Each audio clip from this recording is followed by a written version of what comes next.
আমেরিকায় যেতে চাইলে এখন আর শুধু পাসপোর্ট, ব্যাংক হিসাব কিংবা চাকরির প্রমাণপত্রই যথেষ্ট নয়। নতুন নিয়ম অনুযায়ী ভিসা আবেদনকারীদের নিজেদের সামাজিক যোগাযোগ মাধ্যমের সব অ্যাকাউন্ট সবার জন্য উন্মুক্ত রাখতে হবে। Facebook, Instagram, Twitter, Telegram, WhatsApp, LinkedIn, যেখানে যা কিছুই থাকুক মার্কিন কর্মকর্তাদের দৃষ্টিসীমার ভেতরেই রাখতে হবে। যুক্তরাষ্ট্রের পক্ষ থেকে বলা হচ্ছে, এই উদ্যোগের পেছনে একমাত্র উদ্দেশ্য হলো নিরাপত্তা নিশ্চিত করা। কোনো ব্যক্তি যুক্তরাষ্ট্রের জন্য নিরাপত্তা হুমকি কিনা তা যাচাই করতে ভিসা আবেদনকারীদের অনলাইন কার্যক্রম খতিয়ে দেখা হবে। তবে প্রশ্ন উঠছে, এই হুমকি কিভাবে সংজ্ঞায়িত হবে?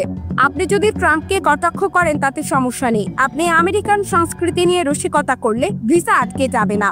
কিন্তু আপনি যদি ইসরায়েল নিয়ে সমালোচনা করেন, নেতানিয়াহুর বিরুদ্ধে কথা বলেন, ফিলিস্তিনদের প্রতি সহানুভূতি দেখান, তাহলেই হয়তো আপনার প্রোফাইল মার্ক করা হবে ঝুঁকিপূর্ণ হিসেবে। বিশেষজ্ঞদের মতে এই সিদ্ধান্ত মতপ্রকাশের স্বাধীনতায় এক প্রকার হস্তক্ষেপ। আন্তর্জাতিক মানবাধিকার সংস্থাগুলো বলছে, ইসরায়েল বিরোধী মত প্রকাশের সন্ত্রাসবাদী মনোভাব গুলিয়ে ফেলার প্রবণতা আশঙ্কাজনকভাবে বাড়ছে। নাগরিকদের অনলাইন মতামতকে যদি এক দেশের নিরাপত্তা হুমকি বিবেচনা করা হয়, তবে আসলে কার নিরাপত্তা রক্ষা করা হচ্ছে? বিশ্বজুড়ে যখন ডিজিটাল স্বাধীনতার দাবি বাড়ছে, তখন প্রশ্ন জাগে, এই নিয়ম কি নিরাপত্তার অজুহাতের ন্যায়ের পক্ষে থাকা কণ্ঠগুলোকে স্তব্ধ করে দেওয়ার কৌশল নয়? আদি আফিফা মাসফি, বিপ্লবী বার্তা, ঢাকা।